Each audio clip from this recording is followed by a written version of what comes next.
आहे कहाँ माँ जन्म ले ले राम जी की, कहाँ माँ कृष्ण जी रे, कहाँ माँ जन्म ले ले राम जी की, कहाँ माँ कृष्ण जी रे,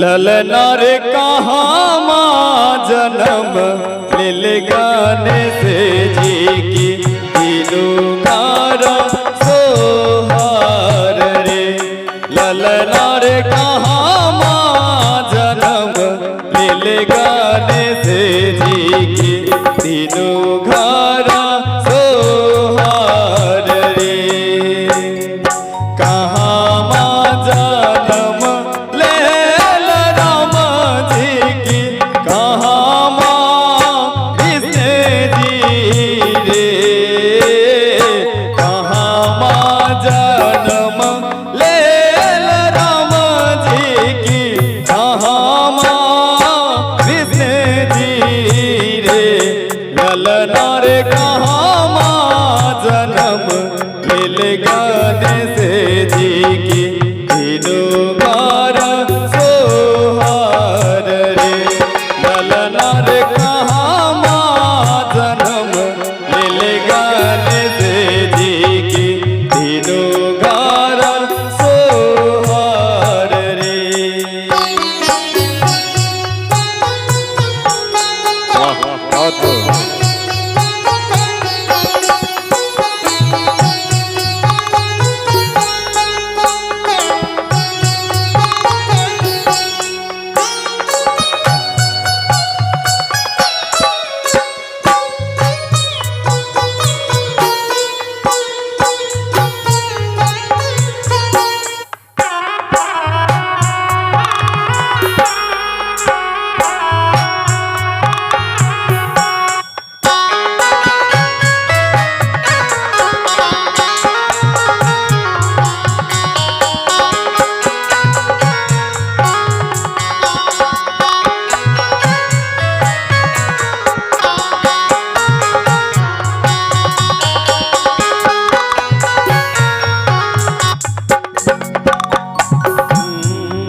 वाह बहुत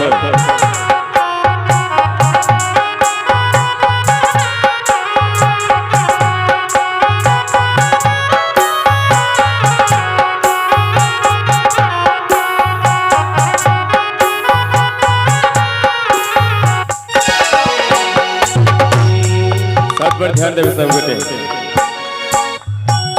आहे किने काके छन माल राम जी की किने काके कृष्ण जी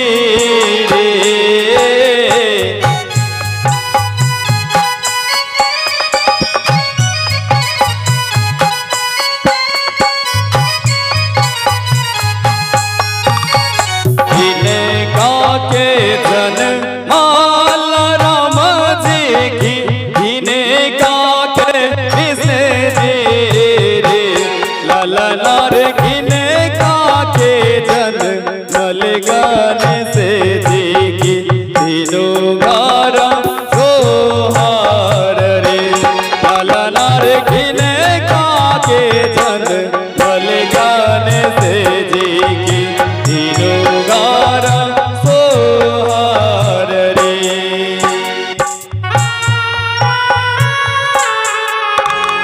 वाह एक बार हम जाओ एक म्यूजिशियन के लिए जोरदार ताली बजाओ। एक प्रेम से आवाज कृष्ण कन्हैया लाल की जय हो। जय जय।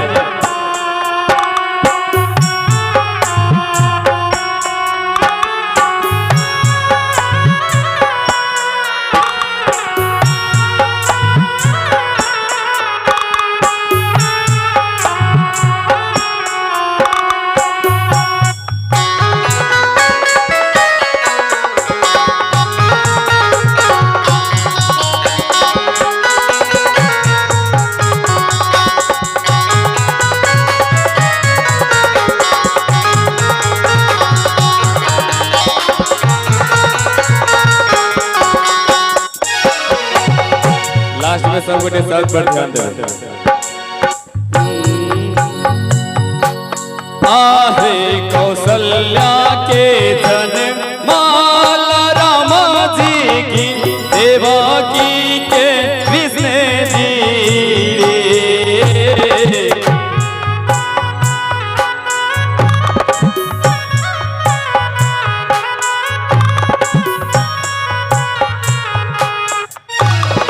कौशल्या के धन माला राम जी की देवकी के कृष्ण जी रे।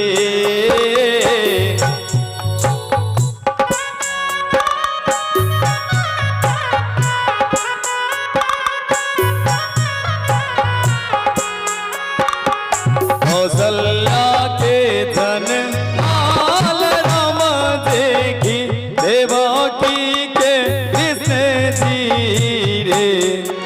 और लास्ट में सब गोटे ताली के संग एक प्रेम साजू कृष्ण कन्हैया लाल की। और ताली के संग मस्ती में कंजूसी ने लाला नारे पार्वती के रे धन लगाने